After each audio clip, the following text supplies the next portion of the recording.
In China, a young woman is having open heart surgery. But it's unlike anything you'll see in the West. She's still conscious. Because instead of a general anaesthetic, this 21st century surgical team are using a 2,000-year-old method of controlling pain. Acupuncture. Millions of us now believe that this simple needle has extraordinary powers.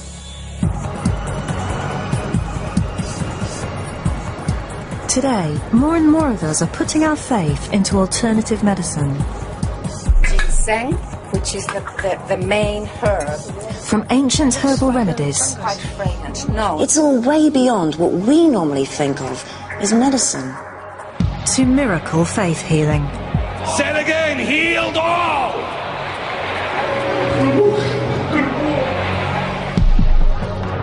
And acupuncture.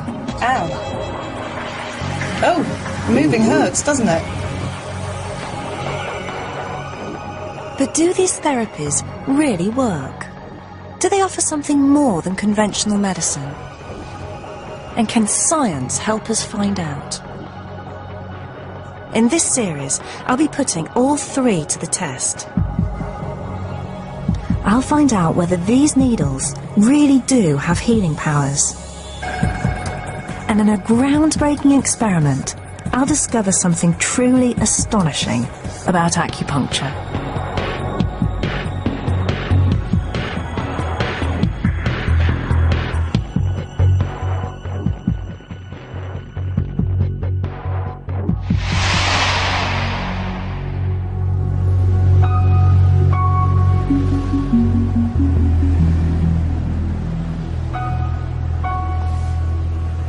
All over the UK, acupuncture is booming.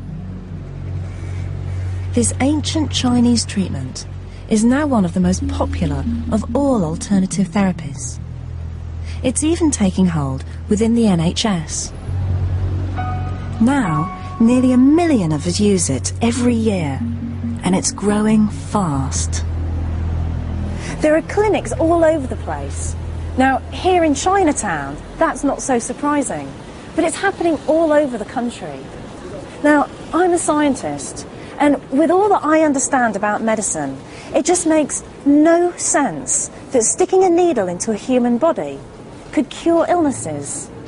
And yet, millions of people are convinced that acupuncture works where conventional medicines fail. 19-year-old Joanna Hughes believes acupuncture has transformed her life.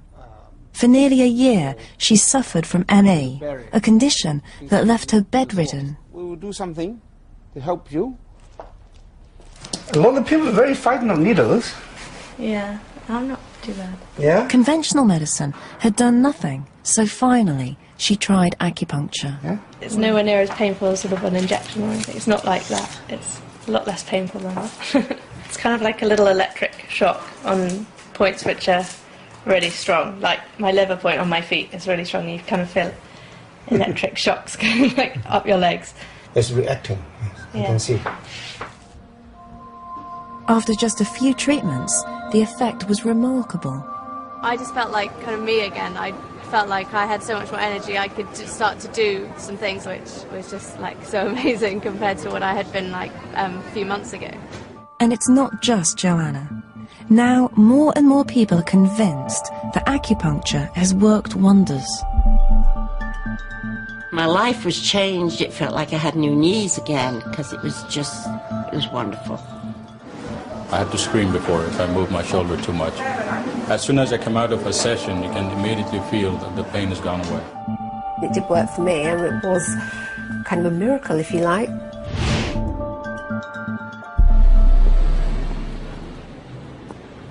But it's all based on a very different view of the body. Acupuncturists believe that illness is caused by an imbalance in a life energy, qi, which determines our health. The qi, the energy, flows through the whole body. So acupuncture really is manipulation or unblocking or relieving the energy So, what does Professor May make of my life energy? What can you tell me about what's going on in my body by looking at my tongue? From your tongue, the coating and the color, I know what's happening to different organs of your body. Maybe show me your tongue. Ah, yes. Well, your tongue is rather red at the tip here, and I think you suffer from circulation problems. And is that right? No, I don't think I do. No? But the tip of the tongue represents the heart. Yes? So I will look at the heart meridian, see if you have any pain along your heart meridian or any dysfunction in your heart.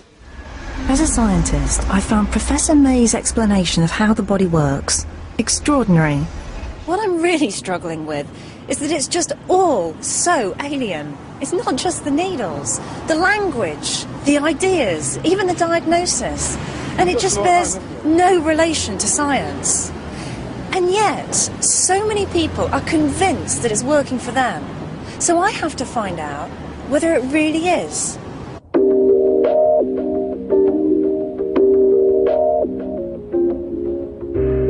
Shanghai, China's booming metropolis. Looking around, it's hard to believe that this is the home of one of the most ancient traditional medicines in the world. But it's here I hope to find out exactly what acupuncture is and why so many people in the West are convinced by it. I'm pretty sceptical about acupuncture. But we'd be crazy to write off ancient wisdoms. We ought to question them well, but we can't write them off. Especially when it appears to be able to do something astonishing. In the city's most advanced hospital, 21-year-old factory worker Chun Gunlian has a hole in the heart and her health is deteriorating. She's about to have open heart surgery. Even with the best medical equipment, it's a risky operation. Her chest will be cut open and her heart stopped.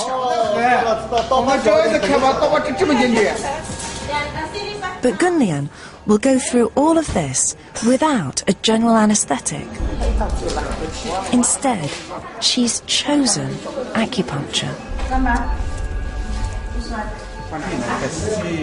Although sedated by drugs and her chest numbed, she'll be conscious throughout the whole procedure.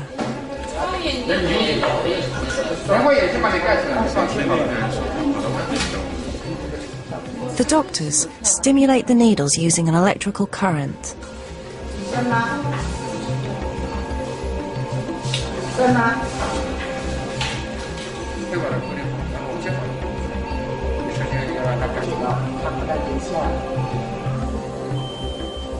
As the surgeon begins, the success of the operation depends not just on his skill, but on the power of acupuncture. Acupuncture is an effective painkiller. It's also less damaging to the body than a general anaesthetic.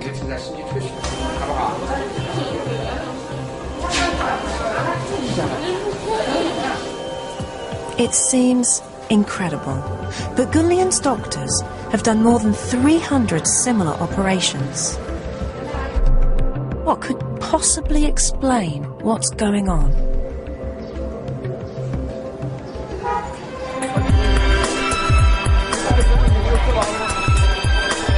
In the old city of Shanghai, I'm hoping to find some answers.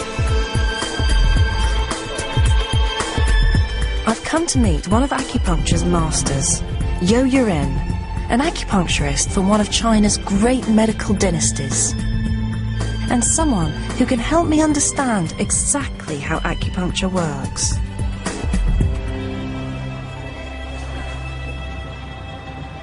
I've been feeling a bit run down, so he begins by feeling my pulse and looking at my tongue. One of his patients, Fred Wei, translates for him. He says the top of your tongue's condition is very good, it's very red. Very red. Yes. Good, and that's good. That's good. 那考虑问题存疑这个我叫心火比较膨胀。He says basically you think too much. He's probably right. And that's why he says your inner heat is actually quite a lot of inner heat. A lot of inner heat. Because you think of too many problems and things like that. But the most importantly, he says to basically take control of your personal life and maintain the balance. So don't work so long. Yes. Sleep more. Yes. Relax more. Yes. And think less. Yes. I've known for a long time that's what I should do. But that's very good. That's me. Well, all of that is true about me. But you could say that about just about everyone I know. At Yo Yuren's clinic, the patients are put through a series of bizarre procedures.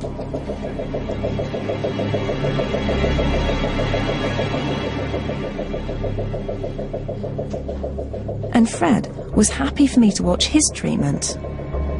Can you ask Yo Yuren why he's put these glass bowls on you? He says basically this kind of glass balls can help the blood circulate a little faster. Okay, so all of these down here, down your leg, Yes. are going to help with the blood flow through your legs. Yes. And that's going to help your buttock. Exactly. Okay. Then it was my turn. You should just relax. Okay. And what's he going to do? Think of a happy place while he's. Okay, and that's great. That didn't hurt. He slides the needles in. Each specific point is supposed to treat a different part of my body. How do you feel? Okay. A couple of them have stung a little bit, but... 是什么意思呢? That one really helps you to sleep. Ow. Fred, how far in is he putting them? I'm actually very light. It's not too much. Oh. Yeah. Oh, moving hurts, doesn't it? Oh. Yeah. See, don't move.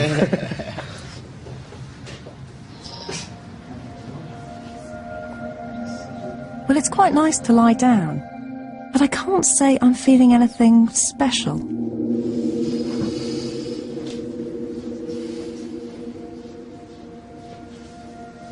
"20 minutes later.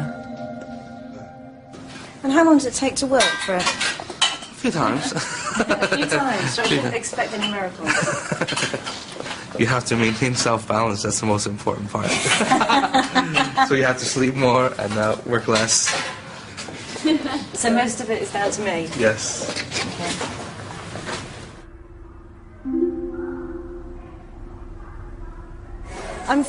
Everything's feeling really tingly, and I'm feeling slightly spaced. And I guess that's probably from having needles stuck into me. And whether that's a good thing or not, I've no idea.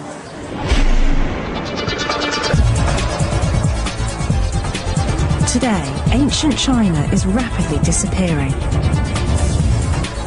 Yet remarkably, acupuncture has found a place in the modern world. I'd like to know just how it's adapted to the demands of modern medicine. Here, in this hospital, doctors are using conventional medicine and acupuncture side by side. So patients get to choose which kind of treatment they're going to have.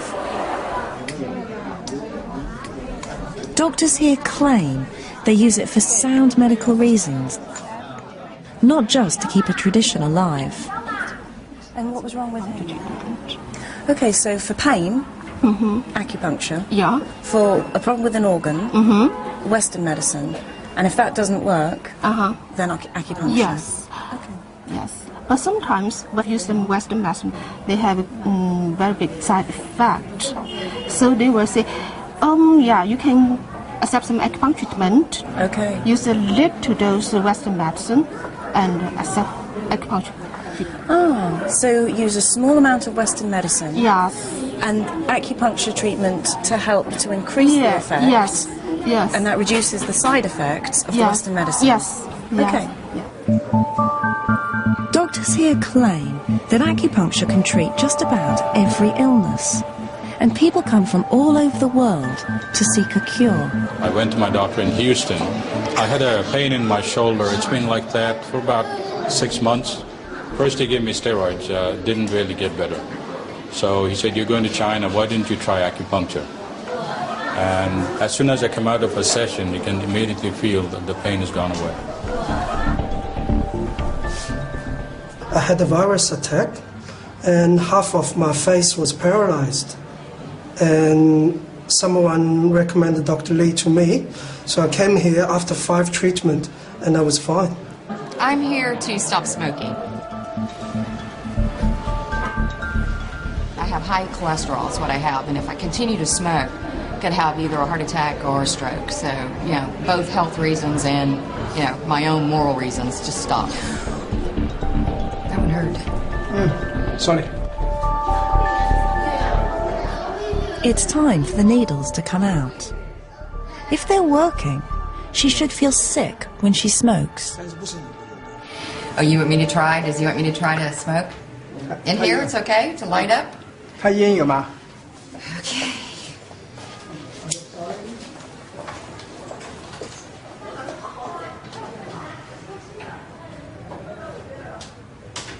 Yeah, I feel a little nauseous. Yeah, I'm gonna put this out. This is making me sick. Okay. Whatever parts of my body that he was working on just made me a little nauseous. This just really, the smell just made it worse. So there is something to Chinese medicine, definitely. The more I hear, the more I'm beginning to realise we can't just dismiss this ancient tradition. For people here, acupuncture has proved itself again and again over thousands of years. I've travelled deep into the country to visit this ancient city, Guangzhou. It dates back to the time of the great Emperor Qin, and it's over 2,000 years old. So it's a great place to find out about the origins of acupuncture.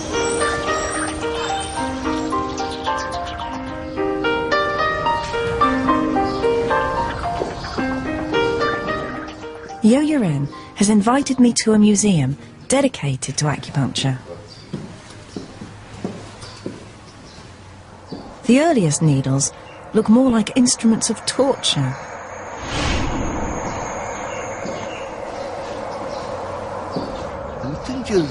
Well, in the past, there was no metal, and so there were no metallic needles. They used bone instead. We call them bayanza, or stone, which was sharpened to a point with a grinding stone, so fine that it can be used as a needle to pierce the body.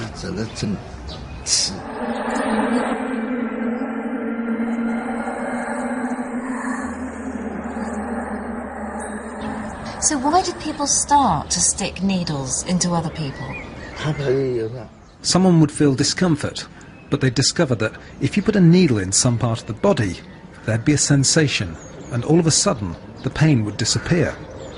People discovered that this point here could relieve pain, or that that point there could treat something else. It's these ideas, passed down from one generation to the next, that have survived intact to the present day.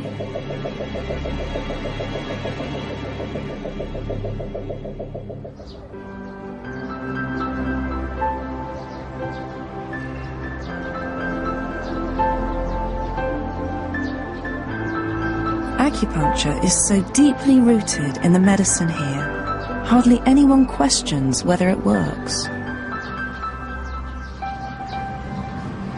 You know, if everybody in a culture believes that something's going to work, then it's much more likely to work. And we know that about medicine. If people believe something's going to work, it makes a big difference. It's more likely to have an effect.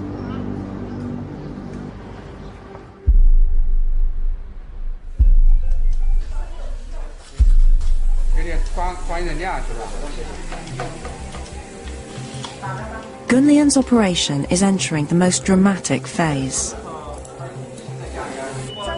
They check she's okay as they prepare to stop her heart to repair the hole.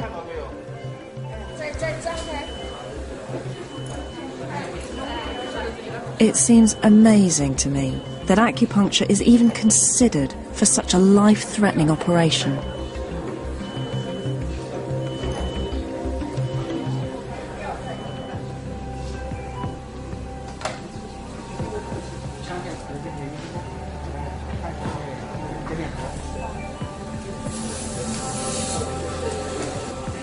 But after 2 hours of intricate surgery, everything appears to have gone well.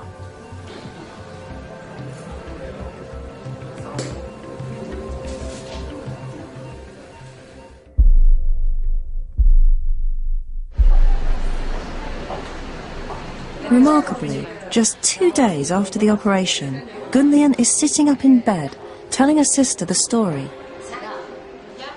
Her memories are still vivid. I remember the doctor stuck a needle into my hand and felt my pulse.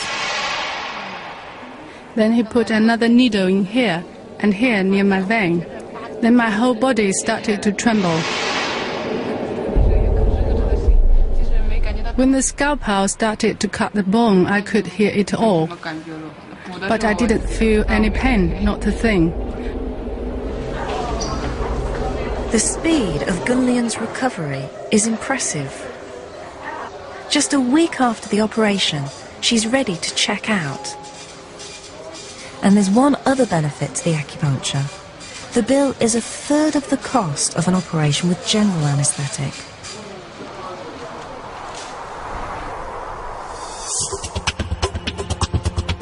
And as I come to the end of my trip, I'm struck by the sheer numbers of people who I've met, who are convinced that acupuncture's worked for them.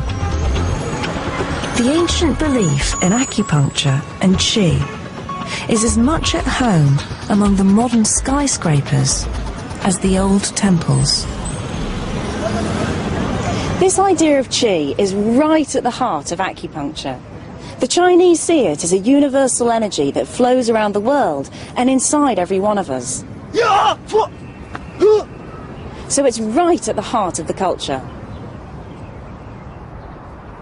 The Shaolin monks believe that controlling their qi allows them to perform remarkable feats.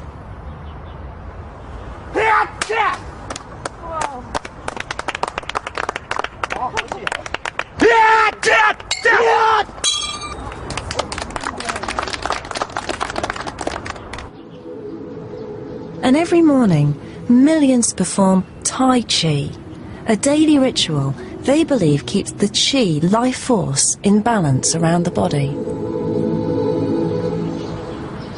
I think in the West, we often see bodies as machines, and when one bit goes wrong, we think we have to fix that one bit.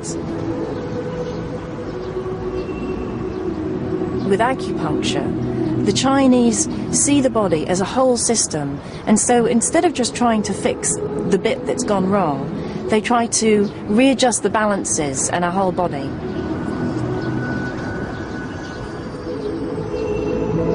I've been much more impressed by acupuncture than I was expecting to be. One of the tricky things about this trip is that it feels like I've been speaking a foreign language the whole time. And I don't mean Chinese English, I mean Western medical view and the ideas of qi and meridians.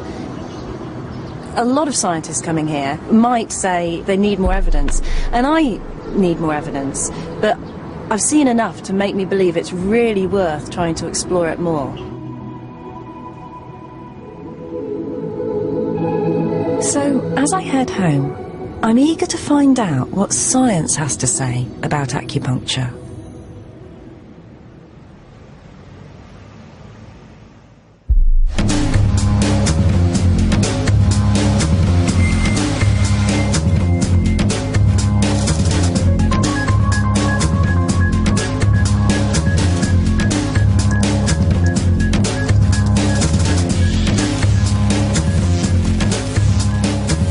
I saw some amazing things in China and heard some very compelling stories, but nothing really amounted to hard evidence. There could always be other explanations for what I saw.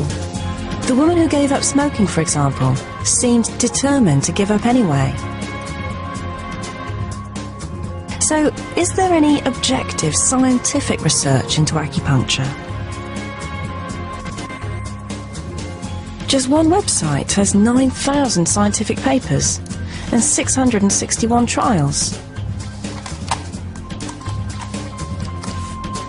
But sheer numbers of trials don't mean much unless they've been properly conducted.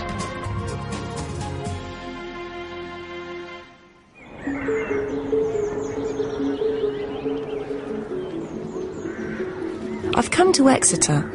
The university here is now a world leader in research into alternative medicine.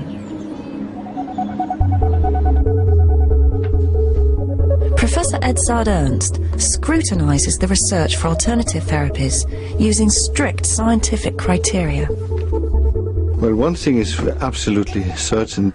There's no such thing as an alternative science, and there will never be such a thing. So either you investigate it with the proper tools of science, or you don't investigate it. Causality is nowhere near proven. Professor Ernst and his team assess every trial that's published. Mostly, the research is disappointing. Trials are too small to be ultimately conclusive, because a big trial costs big money, a small trial costs small money. So trials tend to be small and therefore not fully conclusive. The data isn't just poor. What evidence there is suggests that acupuncture isn't actually working for most conditions. It's certainly not the cure-all it's often said to be. Some people claim, for instance, that acupuncture can help with addictions like smoking, or with weight loss, or even with infertility. But when these claims have been put to the test, acupuncture hasn't been shown to work. But intriguingly, there was one trial that stood out above the others. It was bigger and more scientifically rigorous than the rest. And it was testing a condition that affects millions of us here in the UK.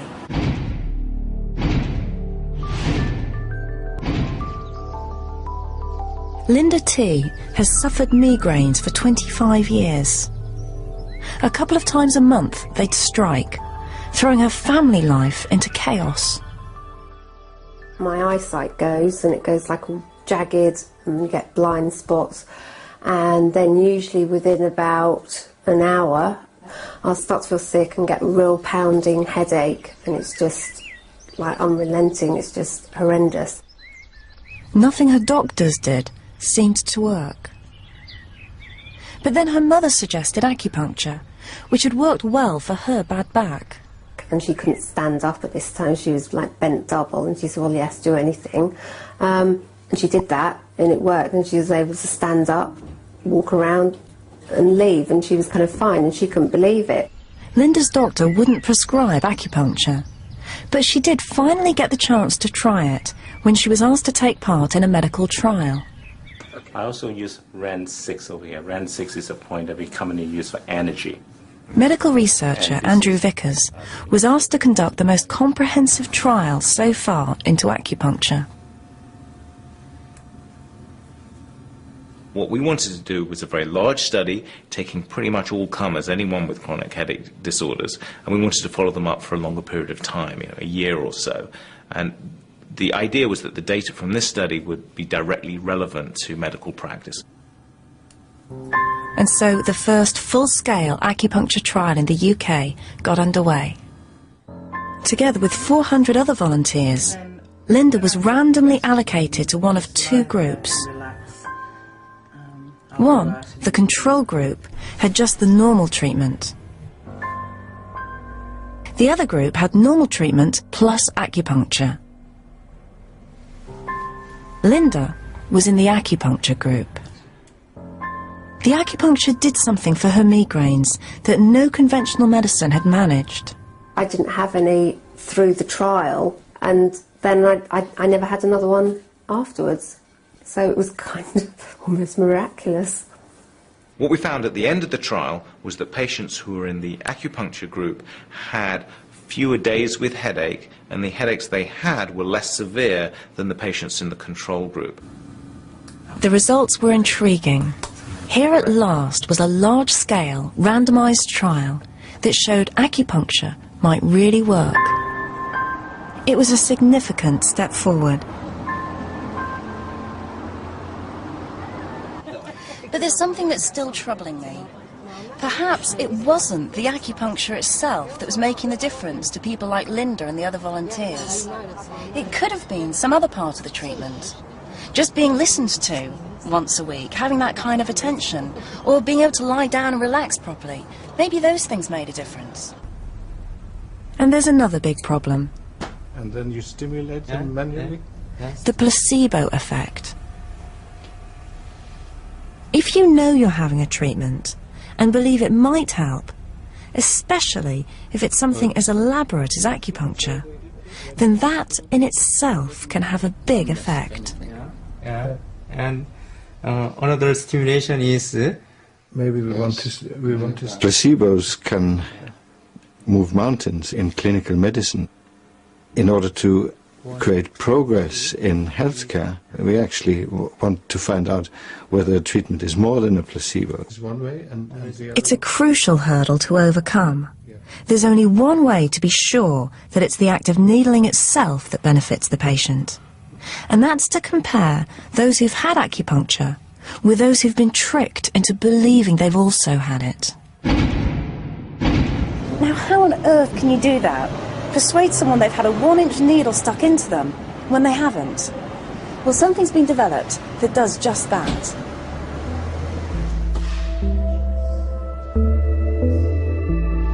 I've come to see Mike Cummings, a medical doctor, as well as one of the country's most prominent acupuncturists. Well, in order for me to demonstrate those... He's keen to put acupuncture on a real scientific footing, and has been checking out techniques for fake acupuncture. So, generally this is the experience that you'll have. Tap the needle in. Ow. And then gently insert. Okay, I felt the spike, which hurt a bit. And when you pushed in and I didn't feel much, I just felt the spike really. Okay, so that's the real thing. So that's the real thing. So now I have to try and convince you, somehow, that I've done that type of procedure. This looks exactly like the needle I just put in your hand. Yet this one, rather like a stage dagger, actually disappears into the shaft of the needle. So when you insert it, it looks for all the world like it's gone in, but it's actually blunt and it hasn't penetrated your skin at all. Okay, we'll try it out. Pop that in there. And then we can tap it in the same way. That's convincing. And then we twiddle and push. To be honest, that is more convincing than the actual real acupuncture. That feels more like a needle going in and looks more like a needle going in. That's probably because the blunt end on the skin is still feeling quite sharp. I would believe I'd had acupuncture. Do you think it's in you? I don't, because you showed me how it worked, but I would have done. Well, that was pretty convincing. And for me, it represents quite a big step forward, because if you're able to have a believable sham acupuncture, it means you can put real acupuncture to the test properly and see whether it's the needling itself that's really having an effect. And what's more, I know of a team who've managed to do exactly that. I've come to the United States because a full-scale trial here has, for the first time, tested real acupuncture against sham acupuncture.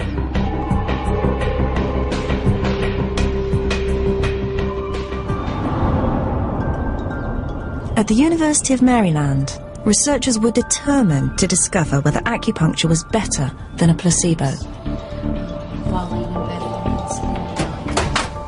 Leading the team was Dr. Brian Berman. When you're looking for a placebo in an acupuncture trial, you need to persuade somebody they've had a needle stuck into them when they haven't. How do you do that? What we did was we took a guide tube, but there wasn't an acupuncture needle, and then we would tap it like that. And then we would actually tape over the point. We'd have them ready-made up. And it would look pretty much the same thing if you were looking down. Just the same. You said that you do this on naive patients. The people that we did it on had never had acupuncture before. Have you had acupuncture? I have. So you would be more able to tell the subtle differences between it. So, Maryland became home to the first placebo-controlled trial into acupuncture. As subjects, Dr. Berman used patients suffering from a crippling disease called osteoarthritis. There's no cure, only techniques for easing the suffering.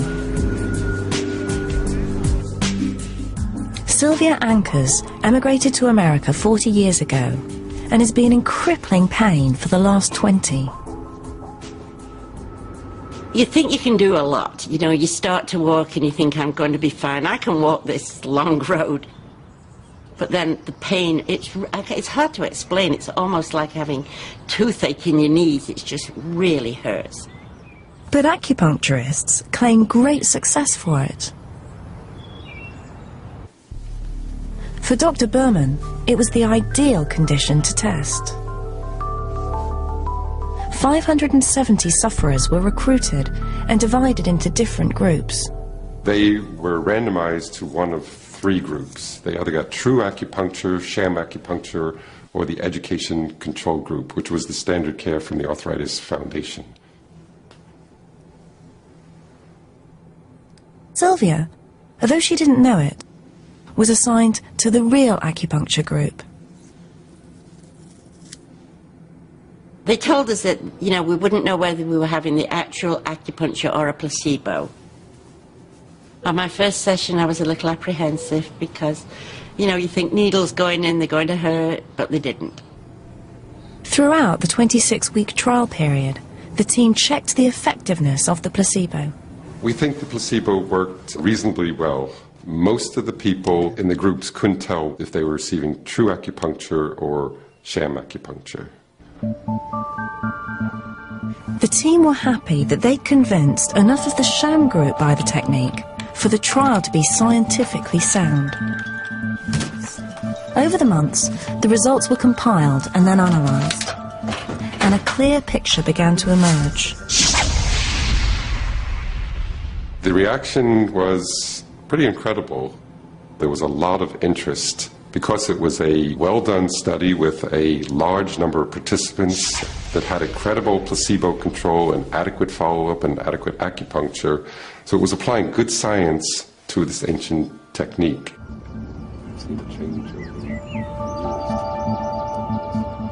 The results were to cause a sensation. When you compared the two, there was about a 33% improvement of the real acupuncture group over the sham acupuncture. And do you know whether the acupuncture is having an effect on the osteoarthritis itself? We don't think that the acupuncture is actually having an effect on the osteoarthritis itself. What we think the acupuncture does is it reduces the pain and inflammation. And that has the effect of then less pain, easier to get around, and better physical function.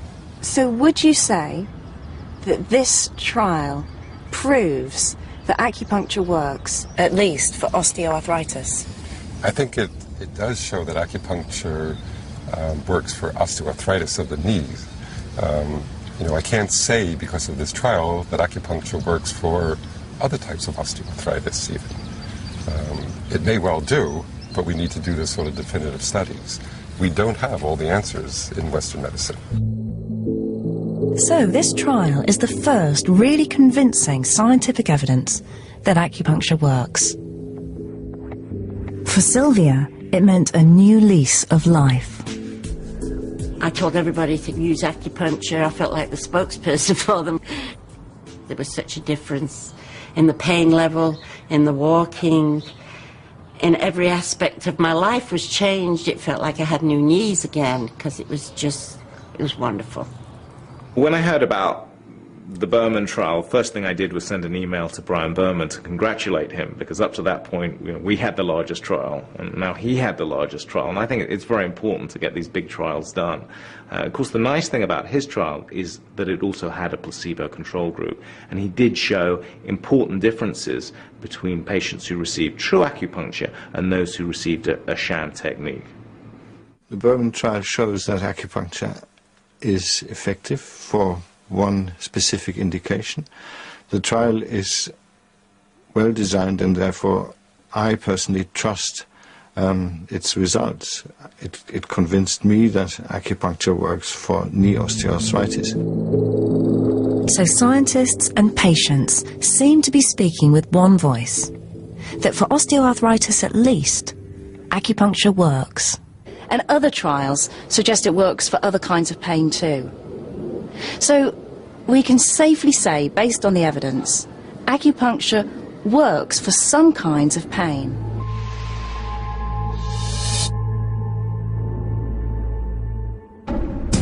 I'm quite surprised. I found evidence that acupuncture can work. Something I hadn't expected when I started this investigation.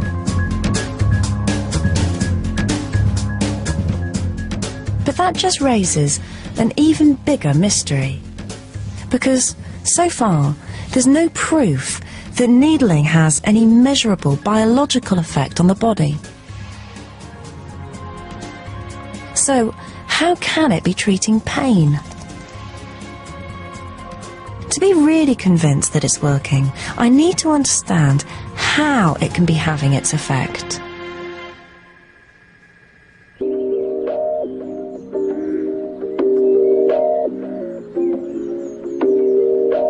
A friend of mine, Mark Lithgow, might be able to help. As a neuroscientist, he's been trying to understand just what pain is. Pain research is a very new area. Just understanding the areas, how they connect together, is really just emerging.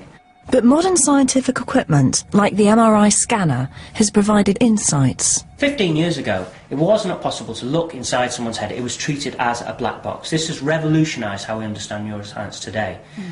Now we can actually see how the brain responds to pain. There's completely different areas that are associated with pain. You'd register that pain, and these parts of the brain towards the front would start to light up. And there's another area at the sides just here called the insular cortex, which would also light up in order for you to register that feeling of pain.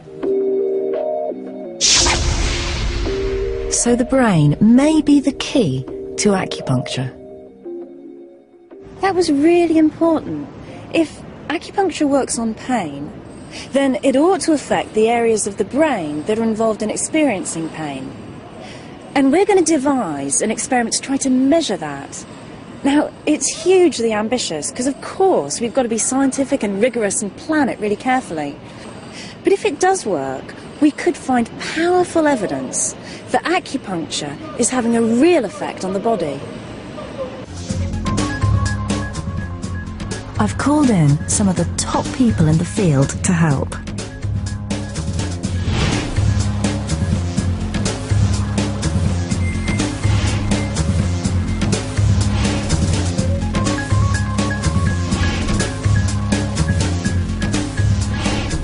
So we're going to devise an experiment together that's trying to work out the effect of needling on the brain. Extraordinarily interesting thing. I think one of the first key things we have to tackle is what we use as a control. I'm still a bit concerned to actually try and work out what acupuncture actually is. Is it the needle going in, or is it actually the turning of the needle? And there seems to be a depth issue here as well. Most acupuncturists would say, for this point here on the hand, would needle about maybe half a centimetre to a centimetre. This is clearly much more complicated than it initially seems, isn't it? I mean, there are so many different parts we could look at. The position that you put the needle, the depth that you put the needle, the movement of the needle, whether you move it or not. So what you're suggesting is we just focus on the act of needling and take an... It's really interesting for me being in a room with a group of people of different perspectives. So scientists, some of whom are really sceptical about acupuncture, and acupuncturists who are interested in science but really believe in acupuncture. And I think to do a proper experiment in this field, you have to have those different perspectives. You need the scepticism, but you also need people who really understand the whole of the field. So let's just constrain ourselves to one particular point in acupuncture, say in the back of the hand. Mm-hmm. So how would that help us? Well, I think that would, because at least you're looking at the effect of that point on the brain, And one of the interesting comparisons then is to see if you just go, say, superficially, just under the surface of the skin, and see what happens to the brain, and then needle to the depth of maybe about 1 centimetre, which is probably on average what most acupuncturists would do. And we could map that in the brain, we could look at that difference. Well, we've made a good start, and we've agreed on what test we're going to use. We'll stick the needle in on a well-known acupuncture point just here. And for the real acupuncture, we'll stick the needle in quite deep and do a brain scan of the volunteer. As a control, we're going to just stick the needle in a short distance and twist it, and then do the brain scan. And so, by comparing those two, we ought to be able to see the difference between the real acupuncture and the control. This is a genuine piece of new research. We plan to look deep into the brain during acupuncture to find out, one way or another, whether acupuncture is having a measurable effect on the body.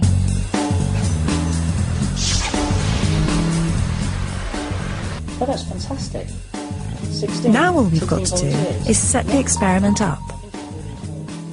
Mark talks to the team about volunteers, questionnaires, scientific protocols, as well as tracking down the most powerful scanner available. The setup was just incredible. The constant phone calls. I mean, within a few minutes of someone putting the phone down, there'd be someone else on the phone saying, "Are you sure this protocol's right? Are you sure you shouldn't do the control like this? You shouldn't change that?" Everyone was so panicky about the control, so worried that they weren't going to get the control, because once you've started the study, you're completely committed.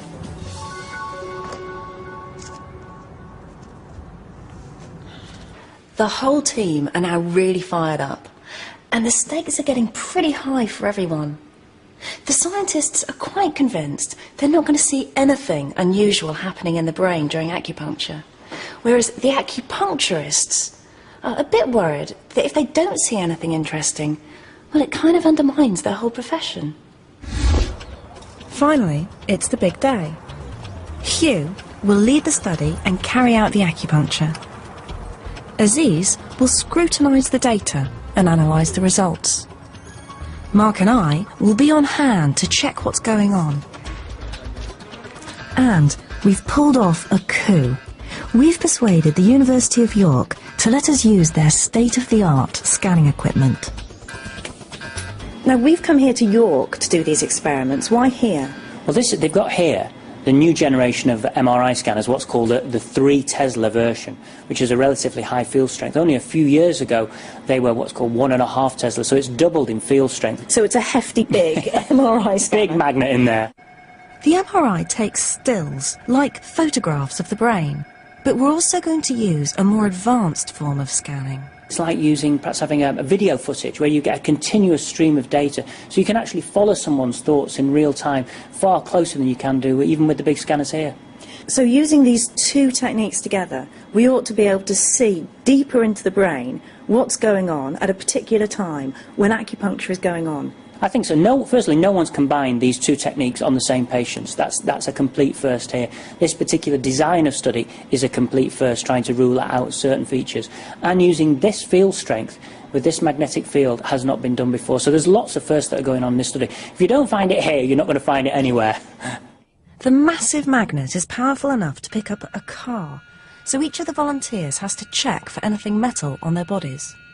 The only thing I was worried about was metallic toenail polish. It's far enough away going from collarbones up, so that's far enough away, don't worry. We're just about to go into the room, but first of all we need to make sure... Hugh takes the volunteers through the escape drill. Once inside the MRI, they'll be locked behind a 6-inch steel door, designed to seal the scanner from the Earth's magnetic field. Mechanical way of getting out. So if there's a power cut, for example... Right, and you're unconscious. But the thing is, actually, I'm in the room with you, so... But this is part of our regular safety routine. The team are trying to detect the tiniest changes in the brain when the needles are inserted. Just very slowly. It's wonderful. CZ. Even the smallest error at this stage could invalidate the entire experiment. We've tried as hard as possible to be absolutely rigorous. So we're doing everything we know to make sure that we're really looking only at the effect of the acupuncture needle. I've got a number here for it though. We've randomised everything as much as we can. We've made sure the patients don't know what they're getting. We've even tried to not let the practitioner know, the acupuncturist know, what he's going to be doing until the last moment. 10 seconds till we rest. 3, 2, 1, start. Finally, the experiment begins.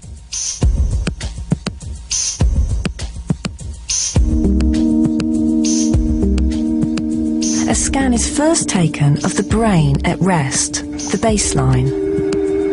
So you can hear that. So that's taking images now. Now it's having a little bit of a baseline period while they're sort of get effectively the mind or the thoughts while they're at rest. Then the team scan the brain when the needles are inserted. Hugh then twists the needle. This usually generates an achy, tingling sensation called de-chi. When the needle is stimulated, you quite often elicit this de-chi sensation, and acupuncturists often look for that. They look for a de-chi sensation as part of the healing activity of the acupuncture. 3, 2, 1, start. When are you going? You're going now.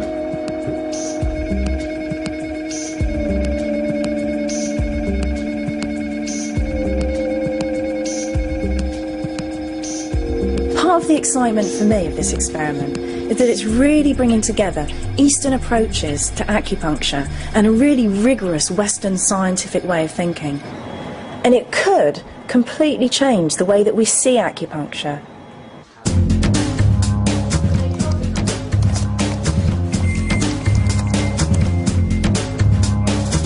Buried away in his lab at York University, Aziz begins to analyse the data.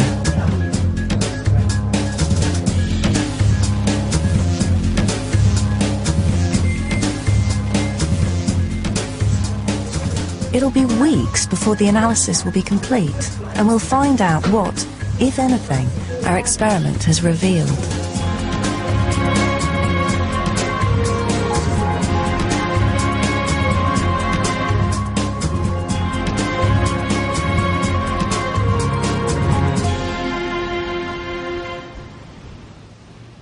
At last, results day. Now, the results are looking really interesting, but Hugh, maybe you could just summarise the main findings for us really clearly. First of all, with superficial needling, we get a picture in the brain of this area lighting up, in other words, becoming activated, increased blood flow. And if you look at this brain here, this is the front of the brain here, and this is the back, and we have a cutout there, just so you can see inside better what's happening. That's no surprise. This is just the brain's normal response to the needle being lightly inserted. What we found with deep needling, if we had de-chi, the de-chi sensation of the needle, that's the aching sensation, what we picked up was deactivation. Areas of the brain here, further back, where we've coloured that blue.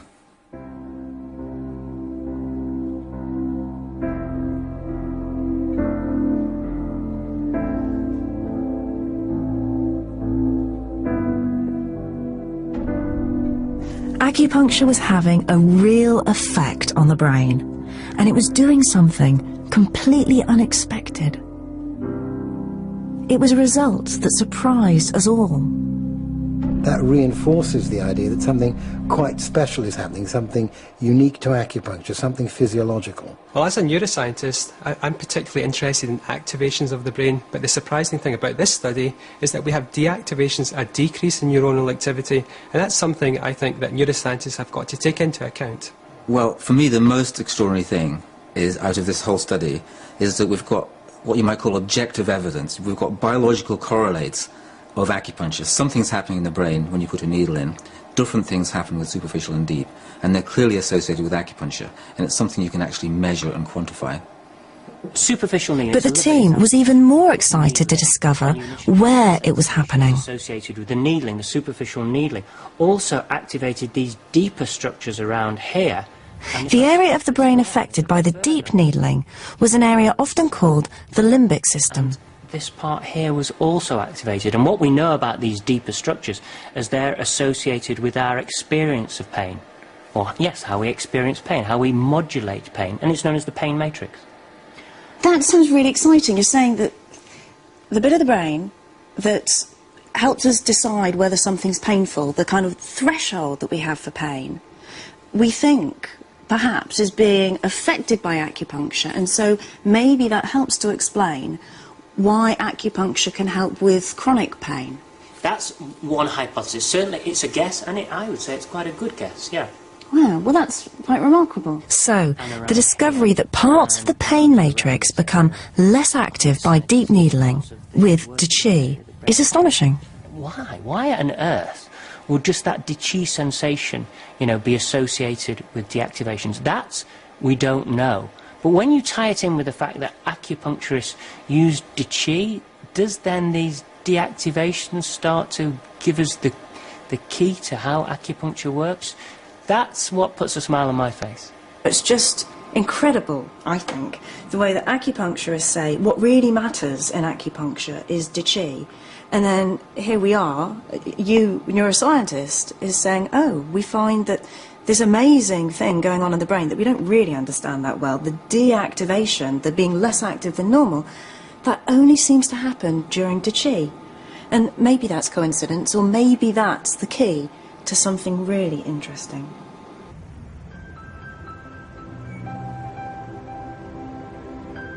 I'm sure scientists will continue to examine acupuncture.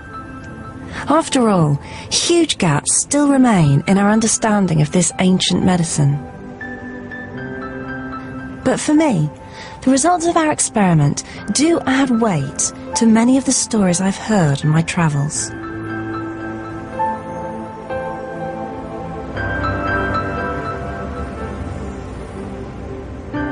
It's been quite a journey for me. I started off pretty sceptical about acupuncture. It just didn't make sense from a scientific point of view. Then I found evidence that it really does work for some kinds of pain. And then the experiment was just hugely exciting to take a step towards understanding what's going on in the brain. So it's been an astonishing time. And I believe that acupuncture still has a lot to teach us about the way our own brains and bodies work.